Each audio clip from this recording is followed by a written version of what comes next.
بیا ببینم کجا داری میری؟ دارم میرم بهش. بهش کجا بود؟ بذارم میرم نامه اعمالت. نامه اعمال؟ بفهم. خدمت شما.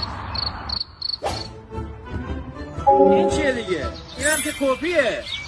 اصلش دست شاگردم. 2 ساعت برای من پست کرد. الان میاد میرسه میرم.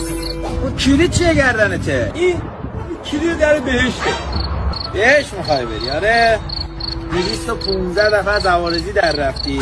با این وضع جاده ها میخوای عوارضم بدی؟ از 15 سالگی تا 23 سالگی تر با گواهینامه بابات مامورا رو گول زدی. تو سن 15 سالگی کار نبود که به من کسی کار نمیداد. ماهی 3000 تا گازوئیل شارژ میشه. تو چجوری 7000 تا گازوئیل؟ خودشون میفروشن خودشون میخرن ما فقط میبریم. 6900 به استوک احمدخانی بدهکاری. بابا احمدخانی قرار بود این سرویس پولشو بدن. دیگه اومدیم خدمت شما دیگه. کیف چیه؟ چجوری آوردی تو اینو؟ بده من ببینم. 15 دفعه هم که از گیر اسرائیل در رفتی. شغلت هم که تفریحیه. خودت میگی 15 بار از گیر اسرائیل در رفتم. این چه تفریحی آخه؟ من چه بدونم؟ اینجا نوشته خب.